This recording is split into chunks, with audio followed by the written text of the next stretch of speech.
दोस्तों, हर एक इच्छाधारी नागिन के पास उसकी नागमणि जरूर होती है। कहते हैं जब स्वाति नक्षत्र की पहली बारिश होती है तो उसकी पहली बूंद अगर कोबरा सांप के मुंह में चली जाए तो वो सांप अपने मुंह में नागमणि उत्पन्न करता है।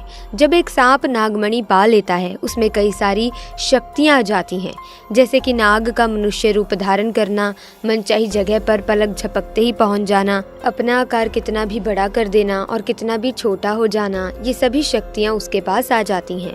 दोस्तों, जो नागमणि होती है उसकी रोशनी बहुत ही ज्यादा तेज होती है और इसका प्रकाश कई किलोमीटर दूर से भी दिख सकता है। परंतु दोस्तों, एक इच्छाधारी नागिन अपने नागमणि को हमेशा लोगों की नजरों से छुपा कर रखती है, लेकिन जब कोई उससे उसकी नागमणि को छीन लेता है तो नागिन का गुस्सा 7वें आसमान पर होता है। ऐसे में एक सच्ची घटना आज हम आपको बताने वाले हैं, जो कि बिहार के दरभंगा के एक गांव में घटित हुई, जो कि जंगल के बिल्कुल करीब बसा हुआ है। इसी गांव में संदीप और धर्मेश नाम के 2 व्यक्ति रहते थे। दोनों के बीच काफी अच्छी दोस्ती थी और दिन के समय दोनों ही बकरियों को चराने के लिए जंगल में जाया करते थे। उसी जंगल में एक इच्छाधारी नागिन अपने नाग के साथ रहा करती थी और अपनी नागमणि की रखवाली किया करती थी। एक बार धर्मेश की एक बकरी घने जंगल में चली गई तो धर्मेश ने संदीप से कहा कि तुम आज मेरी बाकी बकरियों को लेकर घर वापस चले जाओ और मैं अपनी इस बकरी को जंगल के अंदर से ढूंढ कर वापस आता हूँ, जो शायद जंगल में थोड़ा अंदर चली गई है। उधर नागिन भी अपना भेष बदलकर तथा मनुष्य रूप धारण कर नाग को नागमणि की रक्षा के लिए छोड़ गांव के भ्रमण के लिए निकली हुई थी। जब धर्मेश अपनी बकरी को ढूंढते हुए उस जंगल में पहुंचा तो पेड़ के नीचे बने बिल में से उसे तेज रोशनी आती हुई दिखाई दी। उसे लगा कि कोई कीमती हीरा या फिर आभूषण उसके नीचे छुपा हुआ है, तो उसने उसी पेड़ की टहनी को तोड़ा और एक बड़ा सा डंडा बना लिया और उस बिल को जोर जोर से मारकर तोड़ने लगा। उस बिल को तोड़ते समय धर्मेश बहुत तेजी से डंडे से वार कर रहा था, जिसमें से 2 चोट नाग के बिल के अंदर मौजूद नाग पर लग गई और नाग ने उसी समय अपना दम तोड़ दिया। जब धर्मेश ने मरे हुए नाग को देखा और उसके पास तेज चमकती हुई मणि को देखा तो वो समझ गया कि वो चमकती हुई चीज और कुछ नहीं बल्कि नागमणि है। उसने पहले नाग को डंडे से हिलाकर देखा और ये सुनिश्चित किया कि नाग मर गया है या फिर जिंदा है। फिर उसने जब इस बात को पक्का कर लिया कि नाग मर गया है तो उसने अपनी जेब से रुमाल निकालकर उसके अंदर उस नागमणि को रख लिया और भागता हुआ तेजी से घर को निकल गया और ये भी भूल गया कि वो जंगल में अपनी बकरी को ढूंढने आया था और वो बकरी अभी भी जंगल में ही रह गई है। इधर जब नागिन वापस अपने बिल की तरफ लौटी तो जैसे ही उसने नागमणि गायब पाई और अपने नाग को मरा हुआ देखा तो वो गुस्से से आग बबूला हो गई। उसने अपनी शक्ति से नाग की आंखों में ये देख लिया कि उसके नाग का कातिल कौन है। धर्मेश ने अब एक बहुत बड़ी गलती कर दी थी। उसने नाग के मरे हुए शरीर को वहीं जंगल में छोड़ दिया था। अगर वो नाग के शरीर को उसी समय जला देता तो शायद नागिन को उसके बारे में कभी पता ही नहीं चलता। उधर धर्मेश बहुत खुश था क्योंकि उसे दुनिया की सबसे शक्तिशाली चीज मिल चुकी थी, यानी नागमणि मिल चुकी थी।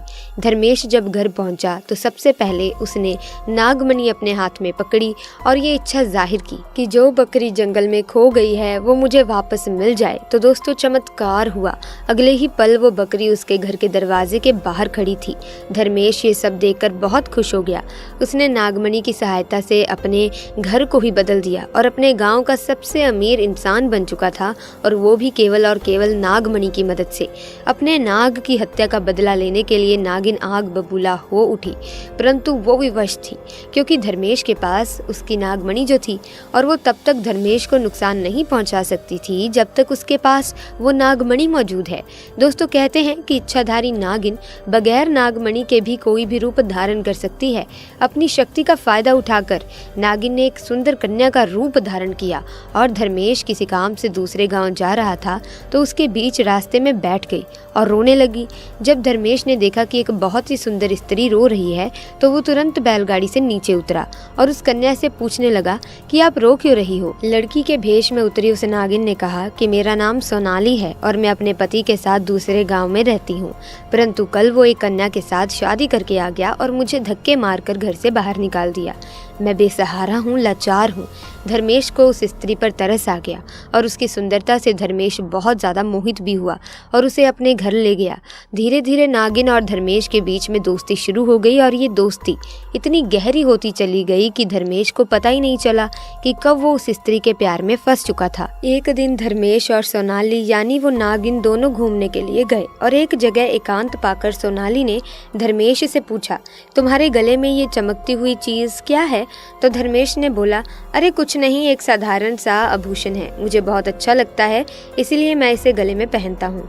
दोस्तों ये वही आभूषण था जिसे आप नागमणि के नाम से जानते हैं। जब सोनाली बोली कि क्या तुम मुझे ये आभूषण कुछ समय के लिए दे सकते हो, क्योंकि मुझे इसकी चमक बहुत भाती है, मैं इसे पहनकर देखना चाहती हूँ कि आखिर ये मेरे गले में कैसा लगता है। इस पर धर्मेश चिल्लाते हुए बोला, नहीं, मैं तुम्हें ये नहीं दे सकता हूँ, इसके बदले तुम कुछ भी मांग लो, मैं तुम्हें दे दूंगा। इस पर सोनाली एकदम से गुस्सा होकर बोली, धर्मेश तुम तो कहते थे कि तुम मुझे बहुत प्यार करते हो, अपनी जान से भी ज्यादा प्यार करते हो, परंतु मैंने तुम्हारे गले का ये छोटा सा आभूषण क्या मांग लिया? तुम इस चीज के लिए मुझे मना कर रहे हो, मुझ पर गुस्सा कर रहे हो। रहने दो, मैं जानती हूँ तुम्हारे लिए क्या ज्यादा मायने रखता है। दोस्तों फिर धर्मेश ने ना चाहते हुए भी वो आभूषण सोनाली को दे दिया और सोनाली को देते हुए ये बोला कि ठीक है, कुछ समय के लिए तुम इसे पहन सकती हो, परंतु ध्यान से सोनाली, इसे घुमा मत देना। सोनाली के हाथ में जैसे ही वो नागमणि आई, सोनाली का रूप एकदम बदलने लगा। केवल एक पल में ही वो एक सुंदर स्त्री से एक भयानक नागिन के रूप में परिवर्तित हो गई। उसका चेहरा बिल्कुल नाक सा हो गया। उसने कई बार धर्मेश को डसा और डस कर उसे मार दिया। नागिन का इंतकाम पूरा हो चुका था दोस्तों, उसने अपने नाग का बदला ले लिया था। दोस्तों तब से ये नागिन इसी गांव में अपने नाग के लिए 500 सालों से आज भी जिंदा है। इसके बाद से वहाँ कुछ ऐसी घटनाएं सुनने में आई हैं जिसे सुनकर हर कोई हैरान है। वहाँ के स्थानीय लोगों का कहना है कि उन्होंने एक नागिन को महादेव की पूजा करते देखा है और इसके बाद अचानक वो नागिन कहाँ गायब हो जाती है किसी को नहीं मालूम। जब इस बारे में गांव के मंदिर के पुजारी जी से बात की गई तो मंदिर के पुजारी का कहना है कि अपने नाग की मौत के बाद से ही नागिन भयंकर रूप धारण करके अपने नाग को ढूंढ रही है और जिस तरह से पिछले 500 सालों से महादेव की पूजा करती थी आज भी वही करती आ रही है। नागिन इस मंदिर में आती है और भगवान शिव से अपनी प्रार्थना कर बिना किसी को नुकसान पहुंचाए चली जाती है। आज भी लोग कहते हैं कि तकरीबन 500 साल से ये नागिन इस मंदिर में रह रही है।